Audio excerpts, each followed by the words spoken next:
Hello there. I'm Rich Guido, Executive Director and Librarian here at the Salem County Historical Society. I'm here to give you an overview of our Historic House Museum and Research Library and show you some of the resources you can utilize while here at the Society. So let's head on inside. The Salem County Historical Society was founded in July of 1884, with the founding trustees being William Patterson, Thomas Shords, W.T. Hilliard, George Meekum, and I.O. Acton. Constructed in 1721 and named for Grant, the house stayed in his family for over 8 generations before the Hubble sisters bequeathed the property to our society.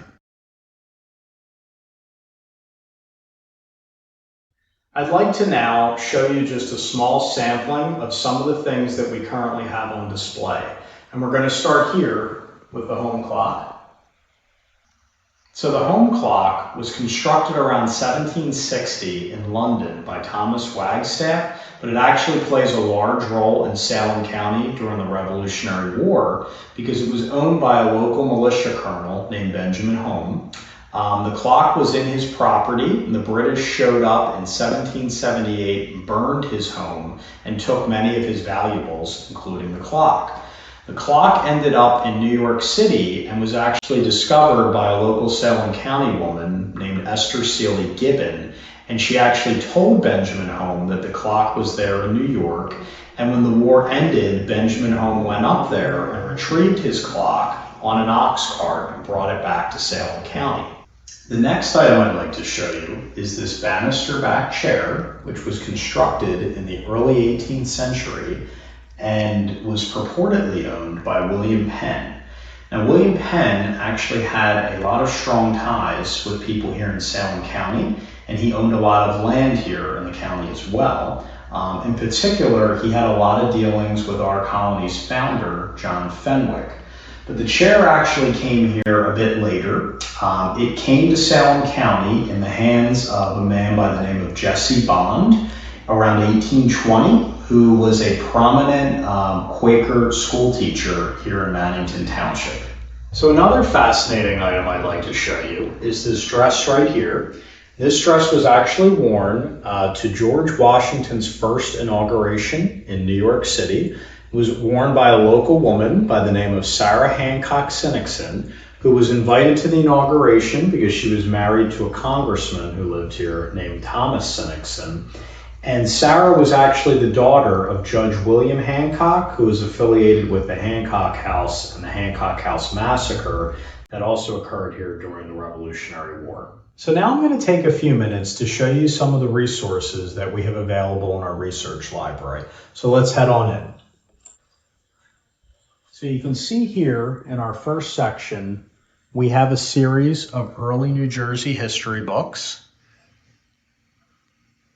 We also have in the middle section a series of books on Salem County history, books on specific towns and townships within our county, and books on nearby counties as well. And just over here, we have our card catalogs that are set up in different categories. We have things like cemetery records, marriage and death records, Bible records, etc.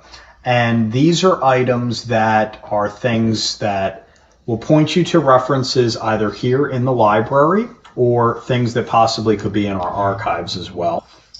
We have numerous published genealogies for local Salem County families. We also have more reference and resource books. We have things like passenger arrival list, church record books, a lot of the marriage and death records that are referenced in the card catalogs are referenced over here. Here we have a series of house files. These are organized by township, townships within the county specifically. Over here, we have church files, which are organized by religious denomination. And on the very bottom here, we have cemetery files that are organized by township. But the bulk of our vertical files are actually our family files. Everything is listed here alphabetically and runs right along here. We also have a number of different items in our archives, including manuscripts, diaries, ledgers, and day books, all sorts of things that relate to Salem County and its history. And if patrons come in and are researching a particular ancestor, we can search for their ancestor's name in our software database Past Perfect, and we're able to get our hands on possible results for items that are within our archives, like the manuscripts that I mentioned. Lastly, I just want to mention the Society's hours. We are open Tuesday through Saturday from 12 to 4 p.m. and it is just a $5 admission for either the museum or the library. I just want to thank you all, and I hope to see you all in person soon.